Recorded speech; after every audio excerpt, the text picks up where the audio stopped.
Hello, I'm Nan Simonsen. I'm a nationally board certified health and wellness coach, and I am here to talk to you about something that probably a month or so ago I wouldn't have even thought would have been a subject on my radar, not for me. And um, and that is my glucose monitor. And the title of this is What My Glucose Monitor Taught Me, a wellness wake-up call. Bit of a mystery there. Part one, because there's going to be a part two to all of this. And I want to thank you for joining me here. Welcome. I Every time I do one of these PowerPoint talks, points of interest as it relates to lifestyle as medicine, I have a group behind me. We've met on Zoom, and I'm speaking to you now, and then we will have questions and answers and comments and any subject anyone wants to. But I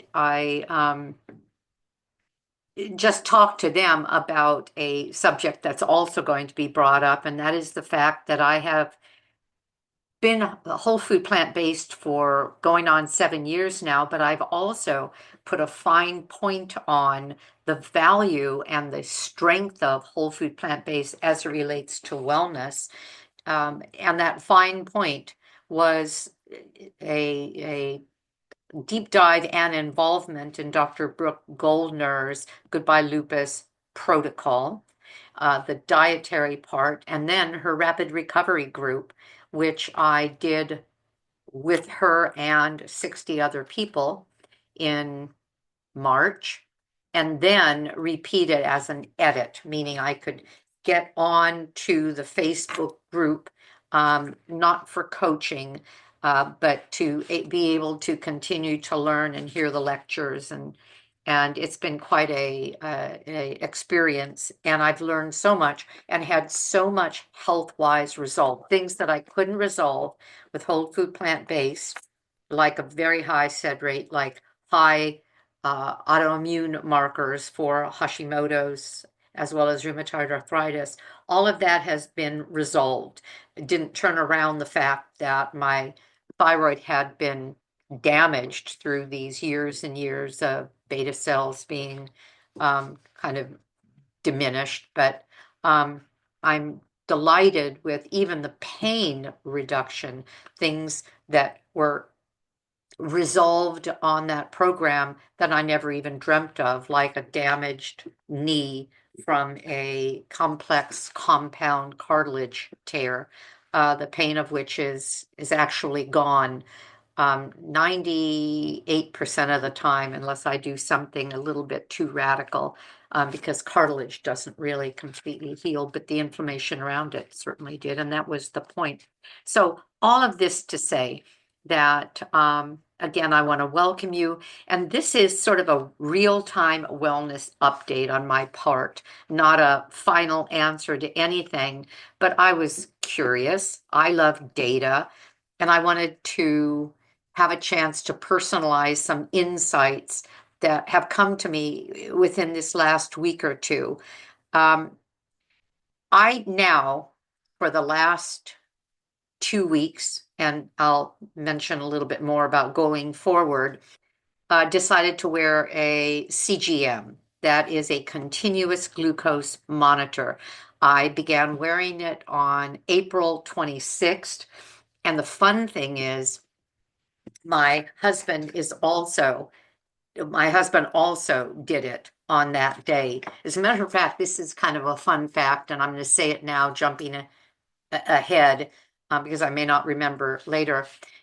The little sensors, at least with the Freestyle Libra 2, and from what I saw on others when I went online to check out um, what I could then tell you a little later, um, usually time out after or expire at 2 weeks.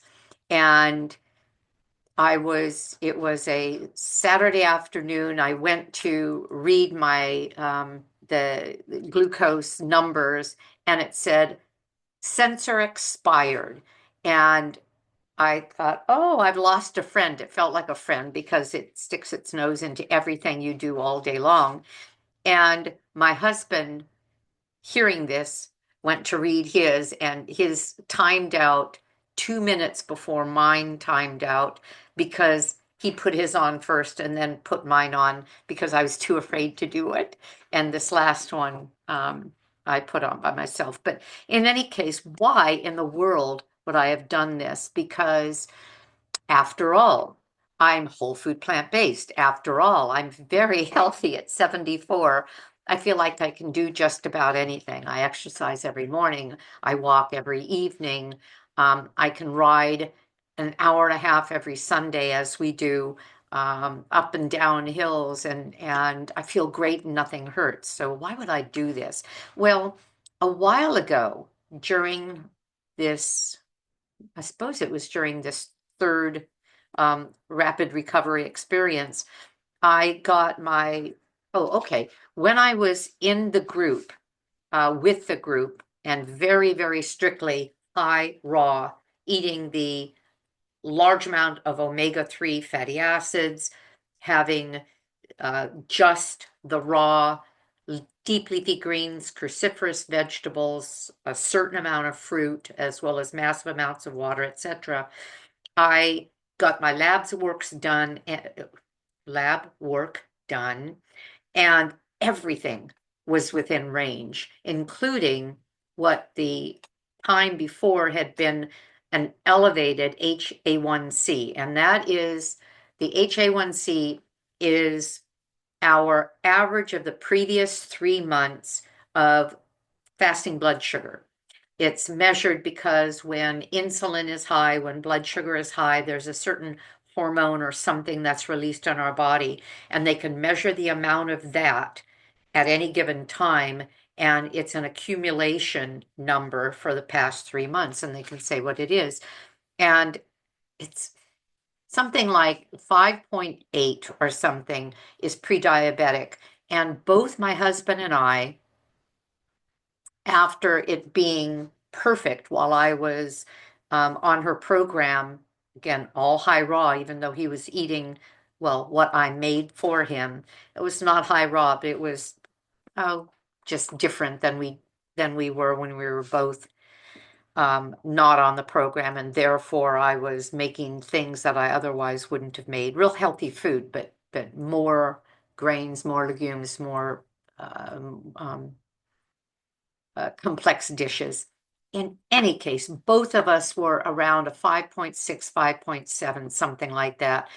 And it's not pre-diabetic, but it was higher than it should be, 5.4, 5.3. Some people are in the fours. And so when I saw that, well, actually, it was my husband seeing our doctor, one of the founding members, by the way, of the College of Lifestyle Medicine, and the one who hired me nearly 7 years ago as a lifestyle medical coach in his practice, which I still am. His was high, and my previous one had gone back to, after being perfect on her rapid recovery group program, had gone back up to that higher number. So he got the Dr. Dysinger said, you're not diabetic, you're not even pre-diabetic, but I can order this for you. You just have to pay for it. And when he got it, he got two of them, and he said, "Ooh, let's do it together." And so we did. And I'm going to tell you what these do. I'm just going to read this to you. What's a CGM and how does it work? It's a medical device, uses a monitor to track glucose levels in somebody's body continually through the day and night. It consists of a small sensor that's inserted into the skin, usually the upper arm, wirelessly transmits glucose data to your smartphone app, lasts about 2 weeks, and then they need to be replaced. The sensor measures glucose levels in interstitial fluid, which is the fluid between cells as opposed to the blood draw insulin or blood glucose levels that the doctor does, but it says it right here, fluids that surround cells closely reflecting glucose levels in your bloodstream, but with a delay of anywhere from 2 to 24 minutes. The overall objective, if wearing a CGM for a person without diabetes, I'm without diabetes, my husband is, those objectives are to motivate ourselves to test out hacks and adopt new, biohacks and adopt new health habits. Learn whether some of our existing habits are actually not as good as we thought they were, and then start connecting our feelings, symptoms, emotions, and sensations to glucose data because they are relevant and they are related. The objective is to see whether there are general trends that you can improve, not necessarily to trust all the levels at all times because they can be variable and they can even be somewhat inaccurate at times. And there's a target range. I have on my phone the app. The glucose monitor I'm using is something called Freestyle Libra. And in the app, well, you can't really see what I'm trying to look at. I can't even bring well, you can't see that, but well, that's today. That is my score today, and it's even more specific. Well, I'll even show you my very private numbers.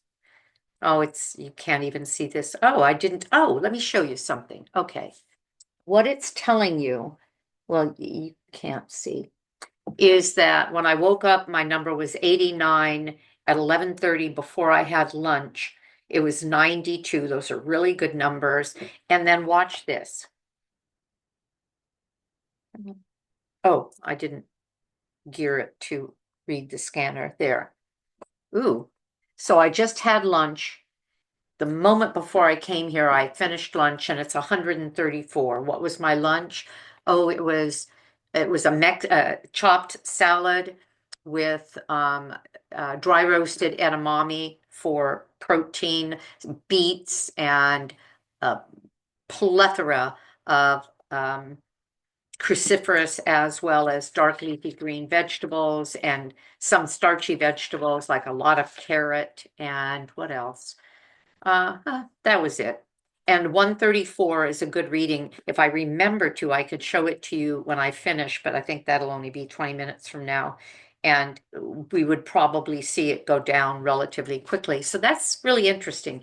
And I've seen this happen, I went to an event and I was working the event. It was a Blue Zones health event. I'm now with Blue Zones Health. And so I was there working this event.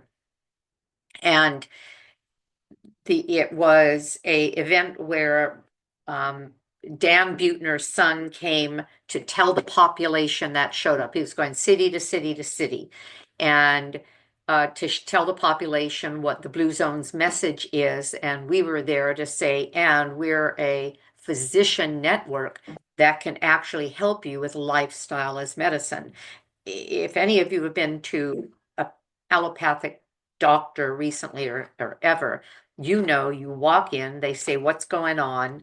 Or they come up with what's going on and they say, oh, here's a pill, here's a procedure, your 15 minutes are up, goodbye. They don't ask you, what did you eat? What do you eat? Do you connect with others? Do you exercise regularly? What do you do to exercise? How long are you sleeping? You don't ask, those are not asked. At our office, people get a form to fill out that asks them all of those questions, and those things are discussed because those things all have to do with lifestyle as medicine. So at that event, I went off on a tangent. At that event, I was working the booth, and then there was the speaker.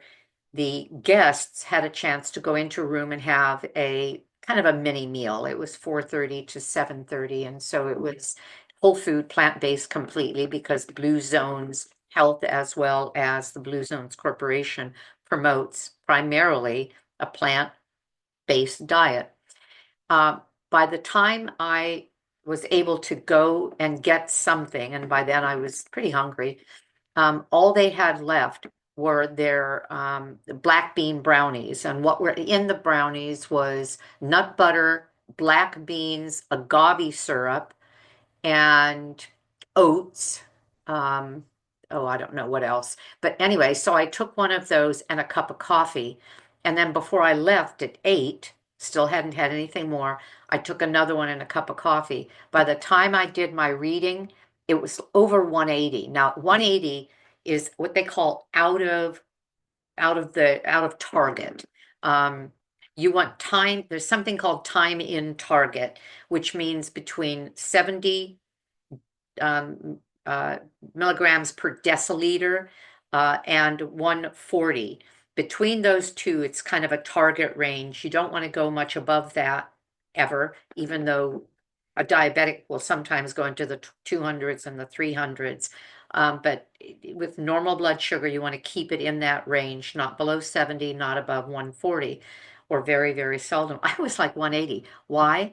Because I had nothing to, well, I didn't know why, because it was whole food, plant-based, and I didn't get it. Now I've learned, and so I think I'll defer to the part of my talk that will help explain that. But that was an interesting situation. I wouldn't have known it because, quite frankly, I felt pretty good. I was jazzed up from the coffee, which I had no business having later in the afternoon. And even though it was agave syrup, it's still a sugar. And so what I was having was coffee, sugar, and like, thank goodness for the black beans in there and the nut butter in there, because those were the protein and the fat that could kind of bind up some of that processed carbohydrate. But that was interesting. And so why am I wearing it? Well, because I wanted to figure out why the HA1C had gone back up. I didn't like that. My goal in life, as described in Aging Powerfully, which I wrote to celebrate turning 74 years ago, and it is powerfully is 10 letters, all of which are an acronym. Each letter is an acronym of lifestyle modalities that can keep us aging well and longer. Um, I know that my goal is to be able to keep up with the decline that normally happens in the body and keep getting stronger every year, every way I can. So I focus on those things. I think they're important. It's so much more fun to be well than be sick. If any of you have ever been sick, and a lot of us have, I had COVID twice. I didn't like it one bit. And I thought, I don't want to live like this ever if there's anything I can do about it. So that's what a CGM is. That's why I'm wearing it. Um, and when mine timed out, I decided that I wanted to do more investigation as to how we could use a CGM to make a difference. I was using it that first 2 weeks just to see um, what was what it looked like when I ate, the response to food, how long it took to go up, how long it took to come down. All of those parameters mattered. But then something else happened. About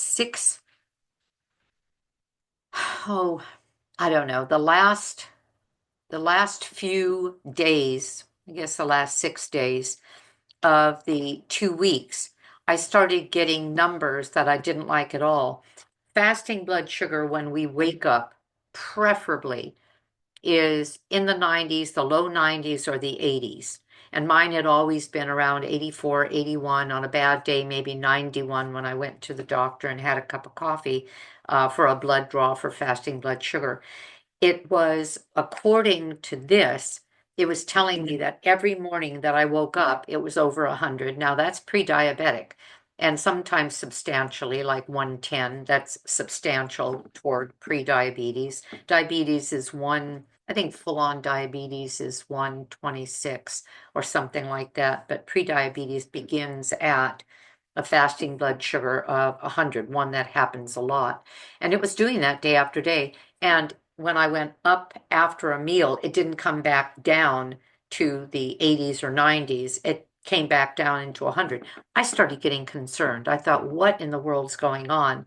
Because there's two things. One is insulin resistance, and the other is fasting blood sugar that even the insulin can't bring down.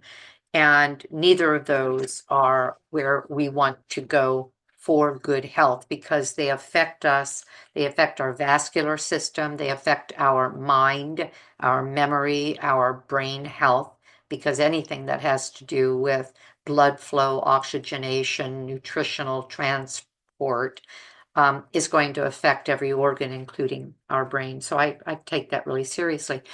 And so when I put on this one, well, let me show you what it looks like. This is what it looks. Oh, see, I get to flex my guns for you. Anyway, this is what it looks like. And there's a little dot below it right there, which is where the other one came off and this one was put on. Sometimes people will ask, does it hurt to put on? No, not at all. At least it didn't me. I didn't even feel it.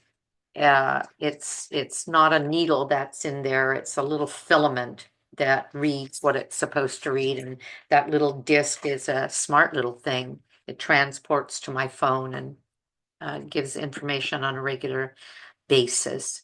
So, so why is it possible that things might not be going well with my health?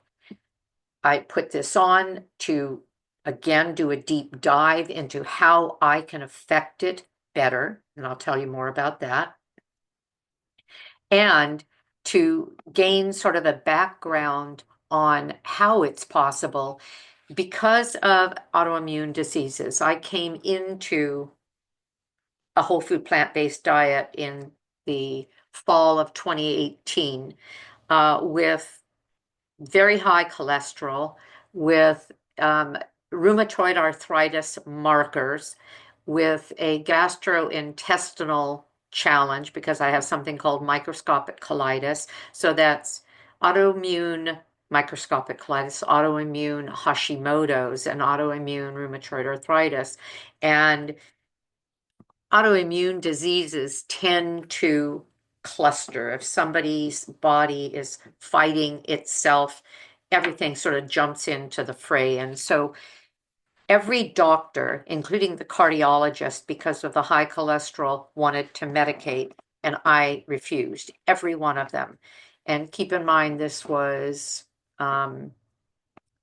what that would that have been 6, 7, well, more than 7 years ago, almost 7 years ago. And I said, no, I'm going to do it with food. And they all, even the gastroenterologist, said food won't make a difference. They were so wrong because within a few months, everything was changing. Within a half a year, my labs were normal. Well, except for the antibodies of the thyroid disease. So I also had long COVID twice, once in 2020 and another time just last year, which surprised me. And all of those can affect metabolic health, and that's what is challenged when we start having dysregulation of insulin and glucose regulation. So I feared those things: insulin resistance, inability for the blood sugar to be brought down. And I was willing to well, do what I'm doing now, which I wouldn't have expected I would have ever needed. So as I said, I decided to do a deep dive, and I found some influencers, some people that are in the know, and paid attention to them. And in the description of this video, I will give you a link to their materials. Are they plant-based? No. Some of them aren't. Some of them are. Does it make me think I shouldn't be plant-based if somebody is telling me what they know? They're a scientist, what they know about glucose regulation, and they want to eat their meat and cheese and eggs? No, not at all. Because I believe the research that came out of Harvard and the Seventh-day Adventist trials and Oxford University all telling us that a plant-based diet is the best on the planet. Maybe pescatarian can um, can be ranked a little bit higher than full-on vegan. The problem is our oceans are depleted and our oceans are too full at this point of things we don't want in our body, the toxins and the microplastics. So I don't even consider it. I don't want to kill something to eat it, so I'll just leave it at that.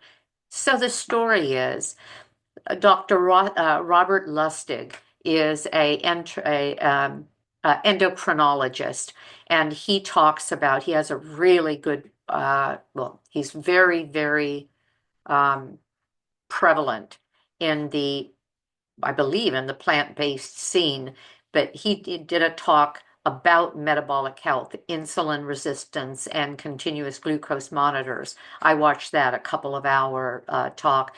There's a Dr. Mario Kratz who has had 20 years. He's a PhD, and he is an expert on diabetes and glucose and metabolic dysregulation. And he gave an interpretation of glucose spikes, the skepticism of other CGM influencers, which was kind of fun because this next person, he questioned some of her findings. And it was interesting to hear this from a scientist and well, PhD scientist questioning somebody else, but that's okay. The more I listened, the more I simply gained knowledge enough to make some decisions on my own. But the glucose goddess is has almost a 500,000 people on her Instagram, and she talks about meal ordering, meaning in what order we eat our food and what that can do. Isn't that interesting?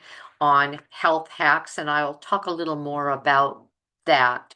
Um, very brief descriptions, and I'll leave 2 weeks from now when this thing is timed out and I do part two and actually come to my conclusions. I'll leave the deep specifics on all of these for then. But the glucose goddess, you'll see that link. Christopher Gardner, whom I admire tremendously, whole food, plant-based, um, professor at Stanford University, and Dr. Andrew Huberman, a professor at Stanford. And he is a neuroscientist. Dr. Gardner is a nutritional expert, and they respectfully disagreed about the best dietary, um, uh, I'll say lifestyle. Dr. Huberman is a omnivore, Christopher Gardner, a full-on vegan, um, and yet they still had a lot to offer in terms of the importance of what we eat as it relates to our health and also longevity and our metabolic system. What it did, this journey, this deep dive did help me parrot back to you what I heard again and again while I was at the Institute of Integrative Nutrition, getting my first certification on well, not on lifestyle medicine, as a health coach, and that is that we are all bio-individual. It was a lot of fun to see the differences with a food that I could eat and get a certain number, my husband would eat and get a different number, and the the reality of certain foods that sent us both up to the ceiling. We had a meal, it was really interesting. We had an evening meal that sent both of our blood glucose up over 160. The next morning, neither of us, and that was sort of the beginning of my not going back down to normal. The next morning, and for 5, 6, 7 days later, I didn't go back into a normal range. He didn't the next day, but then he went back the day after that. So this meal we had, and it has, I'm just trying to think if I should even go into it. Well, bottom line, it was a heavy, whole food, plant-based carbohydrate meal, but it wasn't balanced. There was way, way, way, not, yeah, I will say too much starch and not enough protein in the meal and not enough fat in the meal to have bound that glucose, because that's what's going to come out of any carbohydrate, and keep it low. That meal was the beginning of a spike that lasted me several days, lasted my husband a day. Um, and I thought that was interesting. So, what I ended up changing was using some of the glucose goddesses hacks. Her name is Jessie. Um, her last name I can't even pronounce. It's something like in an husp, something like that. Inchauspe with an umpla at the end of it. I call it an impla. I don't know if it's French or German or what, but in any case, I'm going to share with you her hacks. Not all of them and not in depth, but things like eat food in the right order. She has an analogy. Here's your stomach. It's a sink. What's at the bottom of a sink? A tube. If you put something that clogs the sink, nothing's going to go into the tube until that's unclogged. She said, start by clogging, not clogging, but start by introducing to that sink something that is going to slow things down. We don't want glucose to spike, and so we want to slow all glucose down. So start with something that's fibrous. Start with fiber. Then add your protein and fat in the meal. And it's not that you separate them by 10 minutes. It's not that you pick apart a meal and eat part of it now, 20 minutes later, another part, another. But she said basically layering them, even during that same meal, makes a difference. And you know what? She's right. I've done it since I read that and understood it. And instead of going into 140s or 150s, all of my meals now have been in the 20s, 30s. I think I had one that went to 141. It really made a difference. So the right order to eat our food in to minimize a meal's glucose spike is number one, your fiber, and that can just be start with your vegetables. Number two, the protein and fats, which could be beans or and avocado. Then your starches, then your sugars. And by starches, we're still looking at whole food starches if you're whole food plant-based. And she's not even that careful to designate whole food plant-based. She still eats croissants and baguettes, and those foods in my world are simply Weber's bread because they're just so heavily refined. And so there's a difference in the way we see foods affecting every other system of our body. But when it comes to glucose, this is how she explains it. Then she says, for another hack, veggie starters reduce glucose spikes. So why not start the objective is for the veggie starter to make up about 30% of the meal. Start with a salad, make it a salad, and well, you'll hear another hack, and that hack is vinegar can take, right, vinegar can be taken as a tablespoon in a tall glass of water. Use a straw to protect your teeth, or as a salad dressing, ideally up to 20 minutes before the meal, but at any time during the meal or even afterwards. And she said this reduces the spike of a meal by 30%. And going back to that veggie starter, make a salad dressing with, and this is her recipe, 2 tablespoons olive oil, a tablespoon of vinegar, and then some mustard and a little bit of salt, and that's your salad dressing on a salad.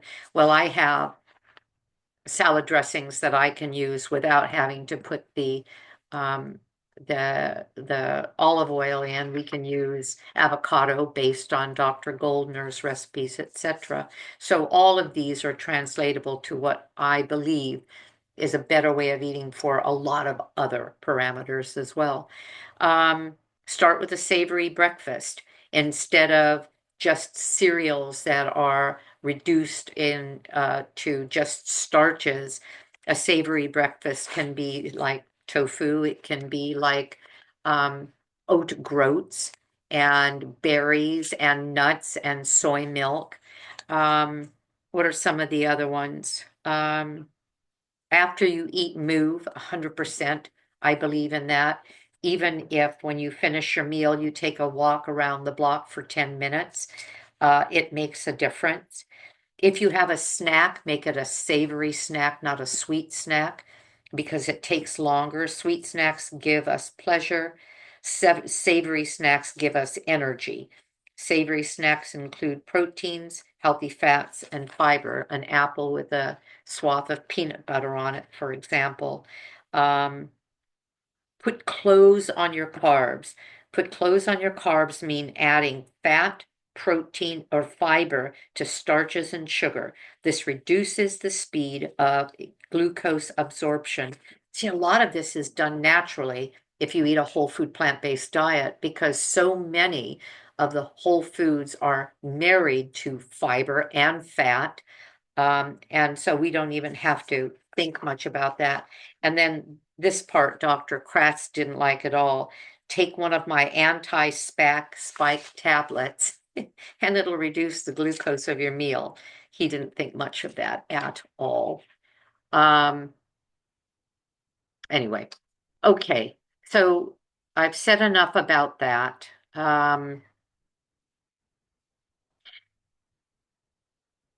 So when I put some of this into, basically all of it into action, I now have been wearing the second one since, what was it? Maybe Saturday. Today is Tuesday. Maybe it was, yeah, I believe it was Saturday. It stopped working. And already I am back down to, for example, this morning well, you saw it. I woke up in the 80s and it went to the 90s. After my coffee or whatever.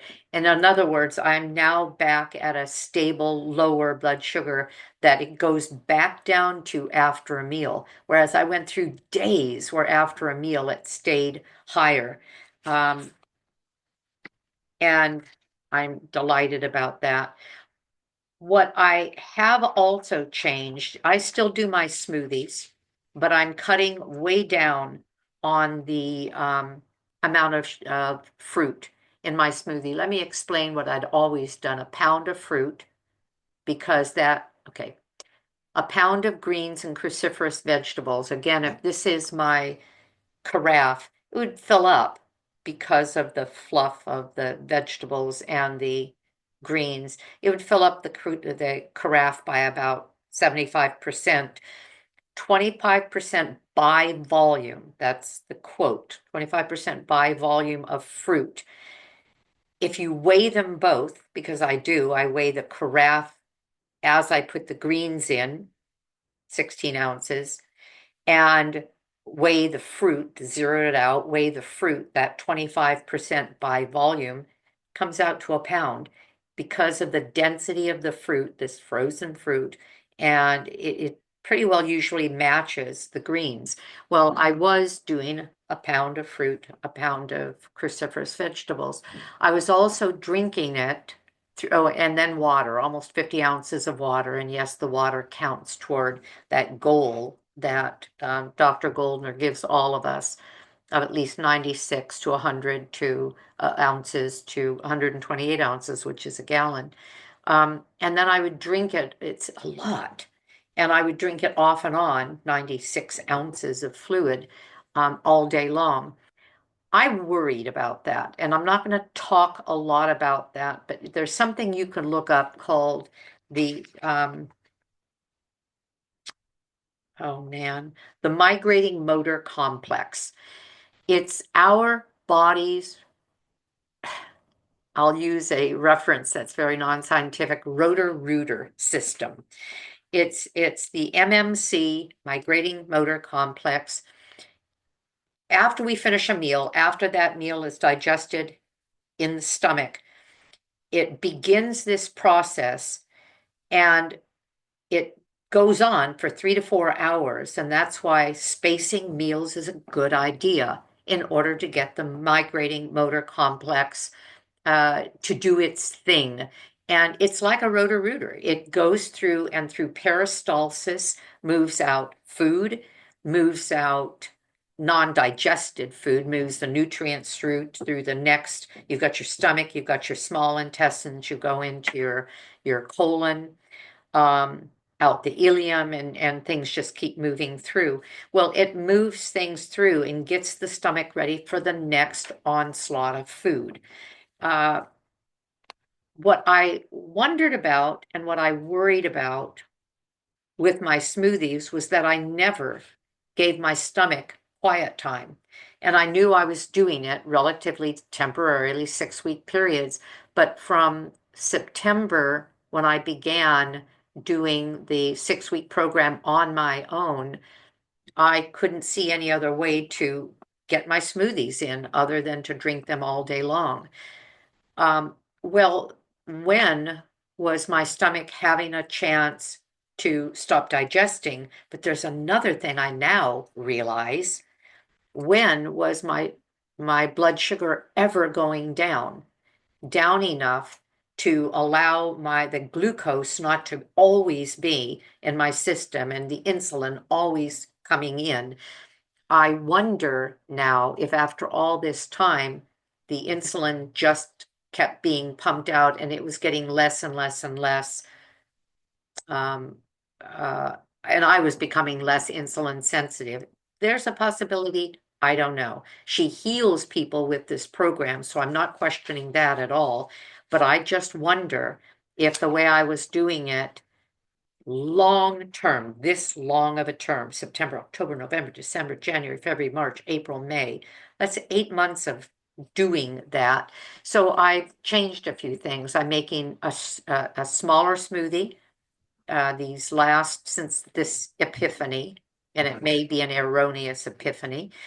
I have been making smaller smoothies, so I have less to drink, a 12-ounce smoothie, and cutting the fruit down to half a pound rather than 16 ounces of greens and then that 16 ounces of smoothie, with a total for the day of 24 ounces of fruit, which is what I had been doing. I'm cutting the fruit entirely to about a half a pound. No, my smoothie's not as sweet, and I liked my sweet smoothie, but I've seen a difference. I've seen a difference. I've gone back to normal levels of blood glucose between meals, which meant, my body rested. Nothing to eat. For example, this lunch through dinner, how did I do that? Made my smoothie at 7:30, and the goal was to have it completely finished. And I could do that on a smaller smoothie within an hour to an hour and a half, so that when we ate lunch at 12:30, 12:45, I had a well, I'd like a 4 to 4.5 hour, and I think at least a 3 and a half, well, a 3.5 hour break in there. These are my hacks. We are bioavailable. I healed using her program, but I think in the long term, settling with what I'm doing now makes a difference. Even during our end of the program conversation, when somebody asked Thomas about, well, I'm healed of all these things, but I still have another 8, 10 pounds to. Thomas Tadlock is Dr. Goldner's husband. He's an expert on, well, I'll say metabolism and energy physiology. That was his studies at Carnegie Mellon. He said to her, well, then cut out some of the fruit, if not all of the fruit, because the fruit has nourishment, but it is not healing the way all this other food is. And if you want to get lean quicker, meaning cut the fast-acting carbohydrates. And he had that kind of a response to somebody else as well. He said, oh, they were going to step down, and he said, well, you may want to go ahead and add the beans and the tofu, get your protein in, and you may want to hold off on the starches, any of the grains, until you make that goal. And I thought, aha, there is something to my logic. Anyway, that's that. Dr. Kratz said something at the end of one of his talks, and I would like to reference a couple of his talks, and I will in the description. He is the scientist who studies diabetes and metabolic health. He said, he said, if you're feeling overwhelmed by all of this, if you're feeling so intense that it's making you anxious, if you're worrying, and I was waking up in the middle of the night. As a matter of fact, I was so worried that one night, middle of the night, I did my reading. It was 113, and it should have been 80, 90. I went downstairs and did a finger prick, thinking, this thing's not working. And no, it was working perfectly well. Um, he said, my advice to you is just chill. He said, don't sweat it. He said, and I'm reading, consider your whole body, your mental health. Don't stress out over this, but be aware of what you've learned and do what you can to little by little get what you want. And that's what I feel I'm doing. I'll have more to tell you on May 27th because that will be the Tuesday after this thing expires. Then I can rip that off as well, and that'll be it. Um, the CGM is definitely a tool. It gave me powerful insights I never would have guessed because I couldn't feel any of this going on, and gives us something that we can then interpret with context as well as compassion for ourselves for where we are. It certainly allows us to get curious about our health, and I invite you to consider that. Consider getting curious about your health, whatever diet you follow. Um, the continuous glucose monitors have become so popular that for years now, I've heard conversations about them by most of the influencers like Rich Roll and Simon Hill, a whole food plant-based that I admire. And yet I didn't even want to think of it. I thought, that's not something I would do. That's not something I could ever use. And yet by this little quirk coincidence, we had it. Let's put it on. Let's just see. I learned something that could have led to a health challenge if I hadn't been aware of what my body was doing that I had no idea it was doing. That's all I have to say. I'm sorry I went on and on. I hope I didn't waste your time, and I hope this was helpful. And if you want to check back into part two, what my glucose monitors taught me, I will have things, hopefully outlined by then, recommendations based on my own conclusions. So that's all. I hope you enjoyed this. Give me a thumbs up. Subscribe if you haven't. Tell your friends that this is a channel that hopefully covers what most of us need to hear about whole food, plant-based lifestyle as medicine. And have a great day because I know I'm going to. Bye-bye.